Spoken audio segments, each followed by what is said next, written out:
Well, boys, we are finally on even games played throughout the Premier League. We're 2/3 of the way through the season, and we can have a pretty good look at what and how everything's going to shake out. This is Red Card Radio. Good morning, good evening, good afternoon, whenever you're listening from. Thanks for tuning in. Red Card Radio is a weekly look at the Premier League with three friends who support different clubs. My name is James. I support Arsenal. With me tonight is Brad up top. He supports Chelsea. Down below is Sean. He supports Tottenham Hotspurs. Good evening, boys. Hello. How are you guys doing? Fine, maybe. I don't know. Fine, It's maybe. baseball. It's It's baseball season, baby. All right. All We're right. out at both cups, Wait. baby. Actually, there's an Pitchers and catchers Invincibles report. watch. Oh yeah. In What? which which Chelsea. league? For Chelsea. Oh, you're talking about Chelsea in the, women's? I think he's got to be Chelsea talking women's? about in the Europa League or something, right? In the Women's Super League. Yeah, in the women's. League. Yeah, I thought so. Yeah. How close to Chelsea are they? How far up on what is that? Is City second or something? Who's second in that division? United is second by 7 points. Oh, Chelsea got a 7-point lead. 14 matches in, 13 wins, 1 draw. Wow. Who did they draw? Yeah. I don't know. Oh, Let's dig deeper. my man's gonna bring While up he statistics. looks that up, you should tell people what to do.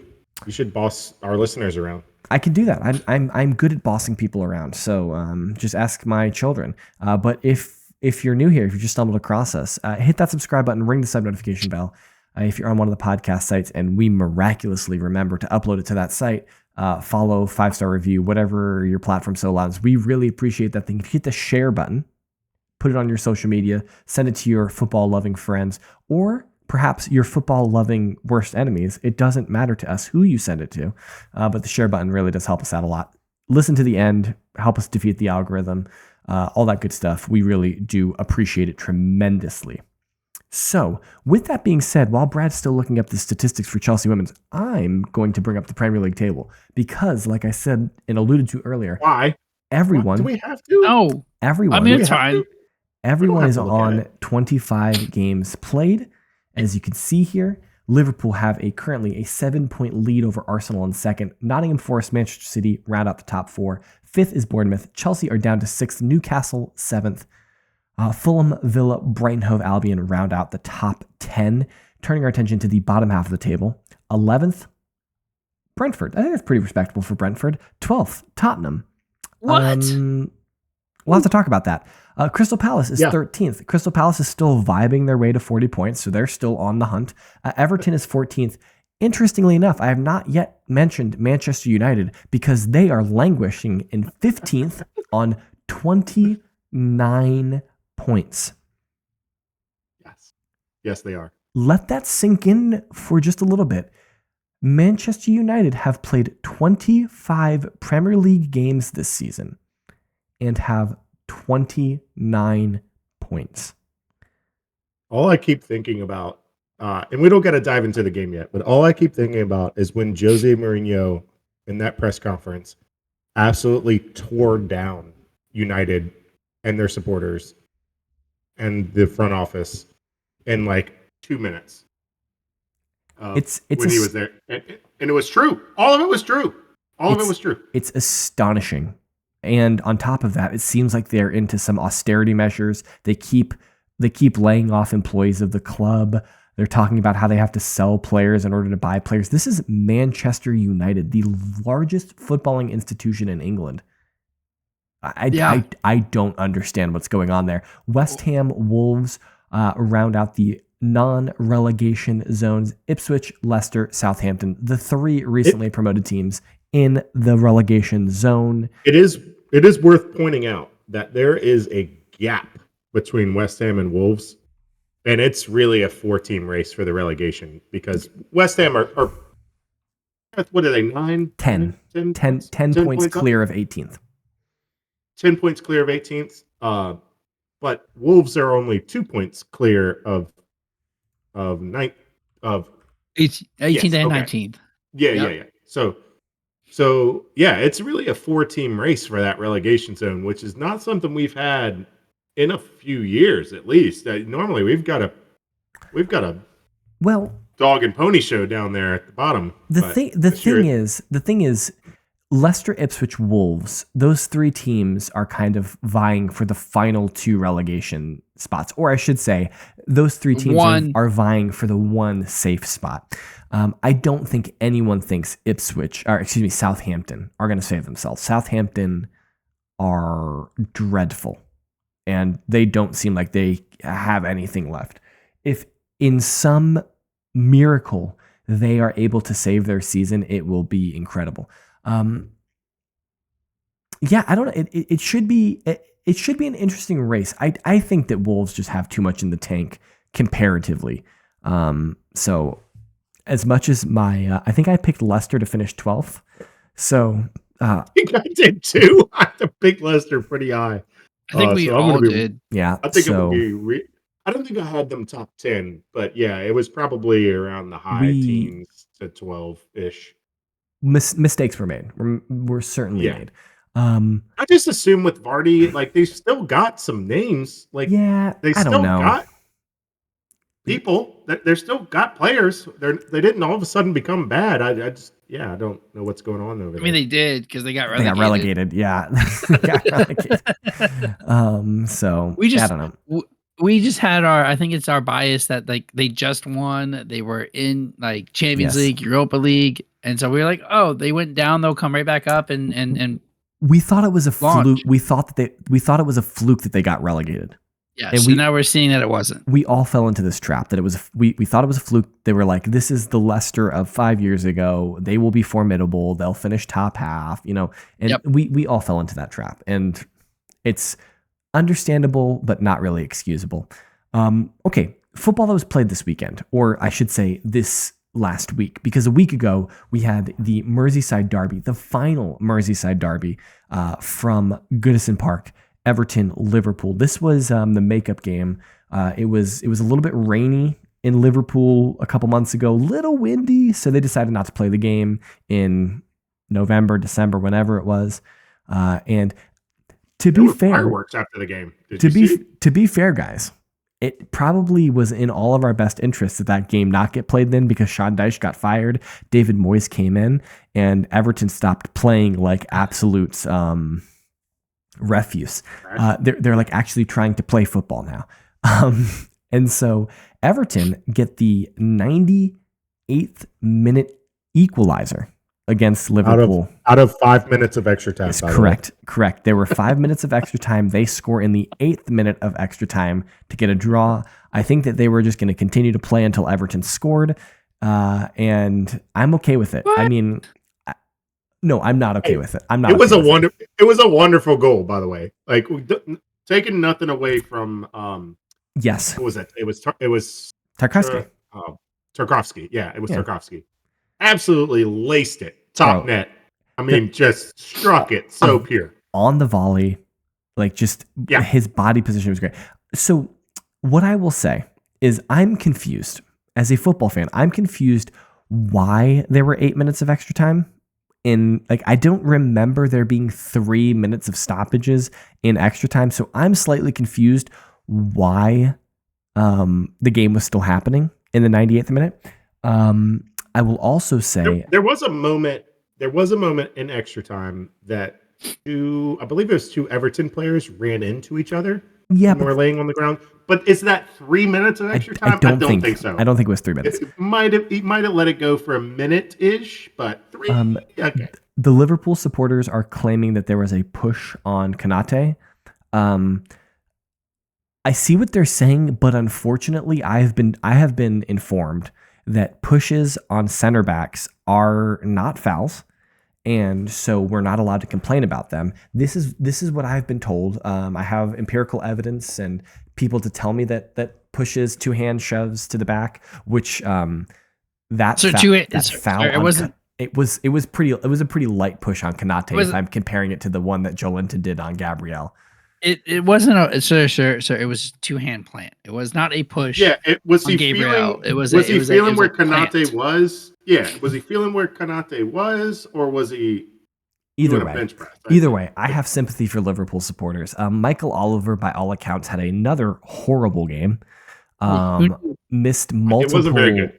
multiple second yellow cards. Just let the game get away, and then after Was the it match, 5 yellow cards in the first half? Right? I don't know what it was, but it got squirrely in the first half. But then he was very scared to produce a second yellow card, which that's what happens when you shoot yourself in the foot. It's strange to me. You're shooting off yellow cards all first half, and then I don't know, man. Like, and you feel like you're in a tough position in the second half. Michael Oliver has no issues showing red cards to Arsenal players, so I'm just confused why he's remiss to do it in this game. I'm just saying. He also wasn't shy to hand them out after the final whistle had blown. Once it didn't matter anymore. Decore got a red card. Curtis Jones got a red card. Arne Slot got a red card. It was incredible. Assistant. Yeah. Liverpool assistant. I don't know. I don't know how much more evidence we need to support the claim that Michael Oliver just needs to get demoted to the championship. But he's not good anymore. He's just not good anymore. Is it because he's bought and paid for by the UAE? I don't know, but he's just not a good referee anymore. Has it gotten to his head that he is the best English referee, and so he just feels untouchable? I don't know, but he's just not a good ref anymore. Yeah, I mean, listen, you send him down to the championship, then he could just bring City right back up, depending on their punishment, bro, or not punishment. They're getting away with it all. They're getting away with it. I think they are. The one thing I wanted to point out from this game was shout out to Curtis Jones, Liverpool Academy player from what does Tammy call it? La Axa. Decore went down and was chirping at the away fans. He wasn't just chirping. He was I was being nice. He was going down chirping, and Curtis Jones was having none of it. And that's where his red card came from, because he went down there and just about body slammed him. Yeah. And hey, shout out! Hey, I'd take Curtis Jones on Tottenham any day. Like it seemed anybody on that, like with that kind of fire to defend the away fans, of like, no, you got a whole stadium worth of your own fans. Go talk to them. Don't talk to my fans. Who are the academy, like the born and bred Tottenham Academy products in the Tottenham first team? Are there any anymore? Mikey Moore.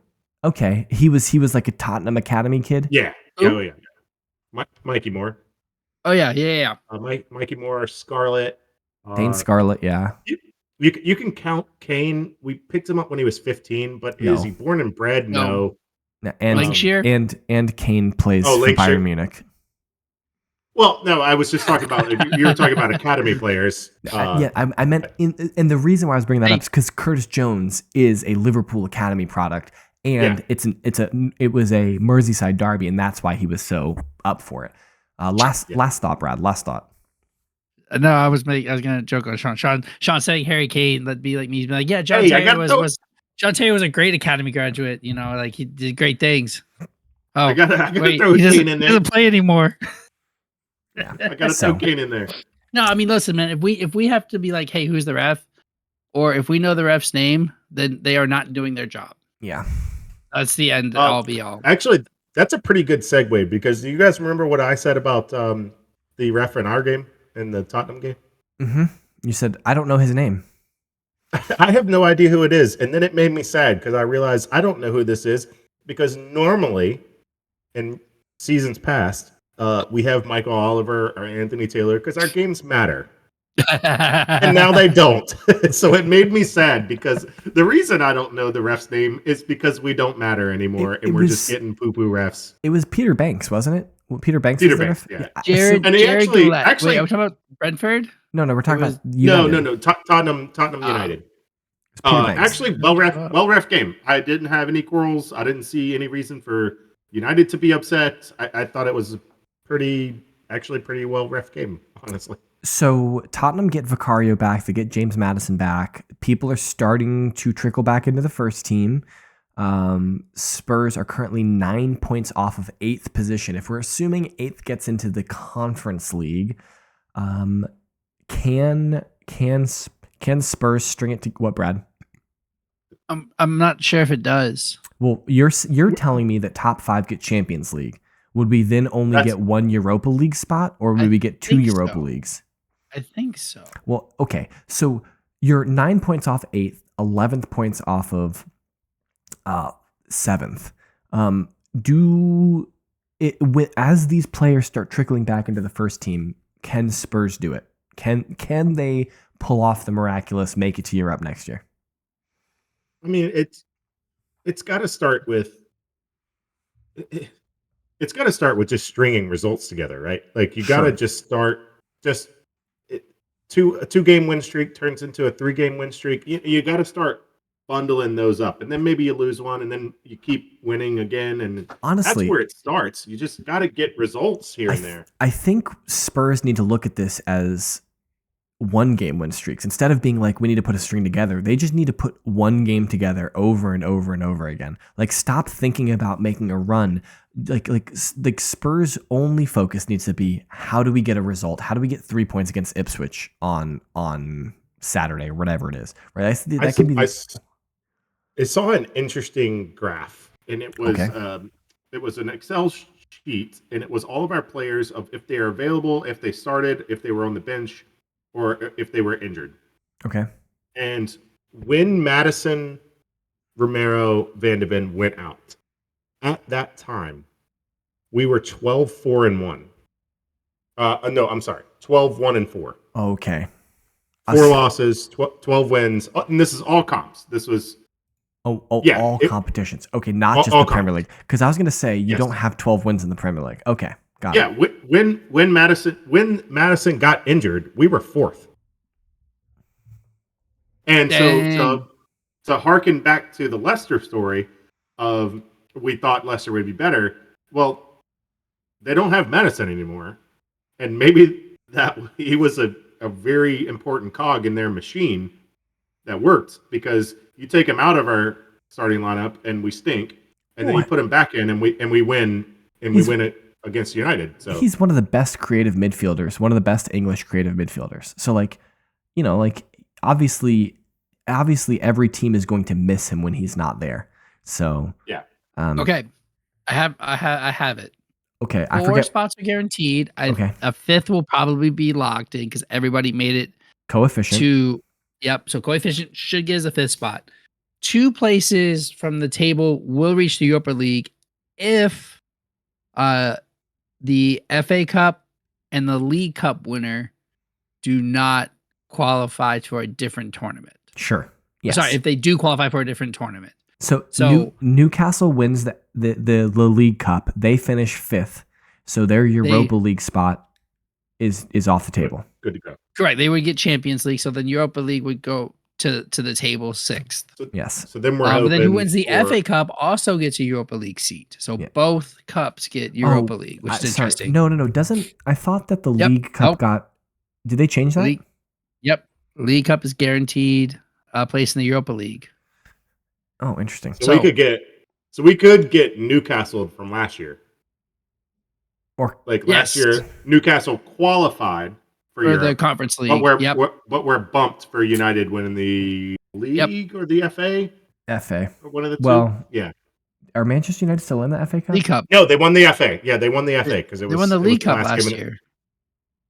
No, United won the FA Cup last year. They beat Manchester City in the FA Cup final. They won the League Cup 2 years ago against United, or against Newcastle United. Okay. Okay, thank you. So, I forgot what you were looking up, Red. So thank you. So I would cheer for Sean. I would not. Yeah, I'd be, if I were you, I'd be cheering for Liverpool. Yeah, I'd be cheering for Chelsea. Are you guys out of the FA? We're out. It's Liverpool. I think we're out of the FA Cup. Yeah, none of the 3 of us are in. No, we're all out. Yes. Dang. Yeah. So Newcastle, we can root for in the FA? In the League Cup and the FA Cup, I think. Yeah. No, I need Newcastle to fall off a cliff. Don't get any Europe. Finish 8th. Get no Europe. Be sad. Have a slight. They came out and said They came out and said we're not selling any of our stars next year. Because also with City's case that they won against the Premier League, their owners can write blank checks for sponsorships now. Sure. Yeah, no, I know. And I am not of the opinion that Arsenal have any chance to sign Alexander Isak. Don't get me wrong. I think that Arsenal's best business in the summer is to, on the first day of the transfer window, wire a check to RB Leipzig for Benjamin Sesko, and just whatever the release clause is, just send the check right away, get it done on the first day of the transfer window, and call it a day. Instead of messing around trying to sign Isak for 2 months and then missing out on Sesko. That's my thought. Anyway, that's a summer conversation. Speaking of Newcastle, Manchester City put 4 past them, I think all in the first half, and City won the game 4-0. It was a 17 minute? Yeah, 17 minute hat trick from Marmoush. The final goal was in the 85th. Okay, by McAtee. Sorry, apologies. So, I posed this question because I didn't have a chance to catch this game. I'm curious if you guys did or saw highlights. So and my question was, did Newcastle just have a day, like everybody's team, all 3 of our teams just have a day where you just aren't there? Or is Marmoush that dude? Like, is he the next Riyad Mahrez? Is he the next, maybe both? Is he the next Salah?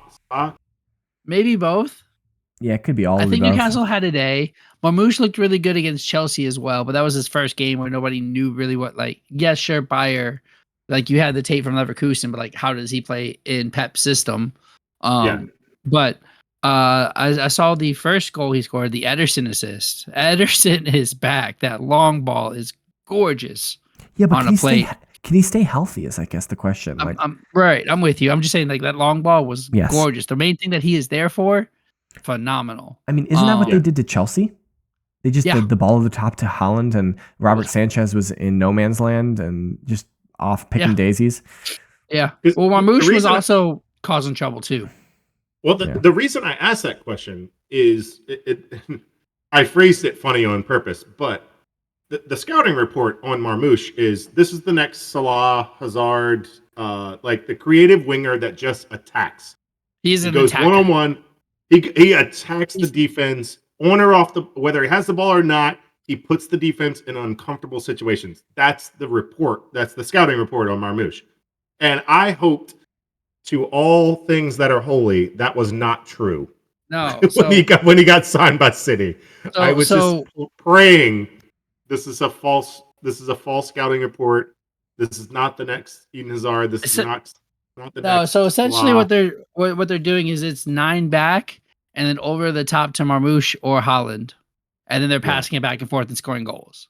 So like maybe I don't know if Marmoush might be in this system, that creative winger, but that's because everything is so heavily focused on Haaland that whomever can keep up with Haaland pace will have easy goals. Yeah, and it's scary. It's scary to think about. Sure. But like, especially when it doesn't even have to be Ederson feeding the ball up. They've got KDB, they've got Silva, they've got Rodri when he comes back. Like they've got creative key unlockers. Sure, but I think the benefit to having Ederson with that pass is that when you give it to KDB, the ball's 15, 20 yards further up the pitch, and so things get compressed differently.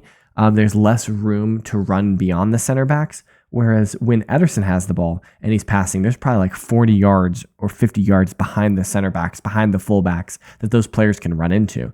And Ederson's putting it on a plate. If you lose those 20 yards, you're into the sweeper keeper territory. And so it is, if you are going to play that way with a highly effective and precise passing goalkeeper, it almost doesn't work if you're 20 yards further up the pitch, because you're into sweeper keeper territory at that point. So 100%. And that's why you don't see it work with Ortega, because Ortega can't pass like Ederson can pass.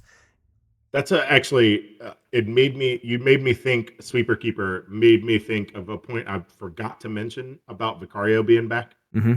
He is absolutely comfortable 20 yards outside the box. Sure, because he can pass the ball. Yeah, he'll run up there and bang that thing 20 rows up into the stands. Like, he is completely comfortable. Yeah, well outside of his box. Yeah. And Kinski is not. So I meant to mention that. I mean, that's because it came up a few times. That's an age and experience thing. And the fact that he probably played with the ball at his feet a lot in Italy. Who did he come from? Was it Atalanta? It was Parma. Parma? Huh? Parma? Okay. I think. I'm gonna look it up. I'll have an answer to you in a few. All right, it's fine. It's fine. Can I spare a thought real quick for Arsenal? Yeah. We Let's don't do it.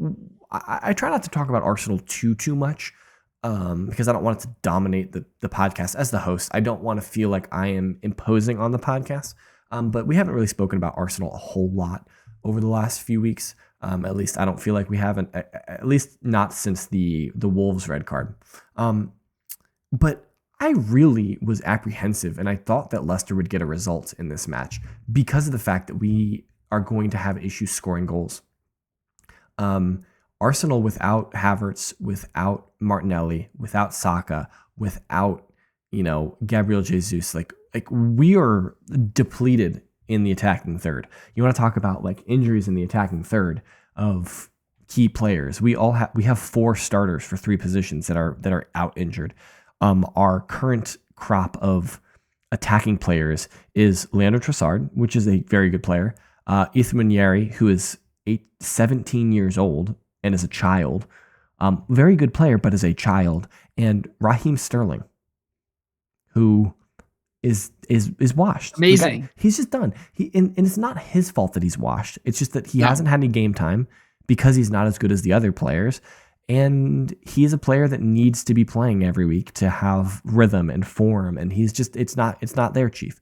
And so with Havertz getting doing his hamstring in Dubai, there is a lot of apprehension. I had a lot of apprehension about whether or not Arsenal would be able to score goals. And I think I was proved out because we didn't score any goals until the defensive midfielder comes on as the center forward in Mikel Merino, and he scores 2 goals, which is very fun. Is that a real thing? Yes, they that's put it. Mourinho on as a center forward. Yes. That's a real thing. Mikel Merino came on. I thought he was just up there by happenstance.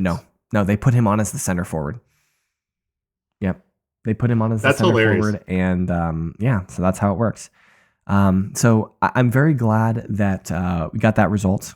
Obviously, it's good. Do you have any quick thoughts for Chelsea, Brad?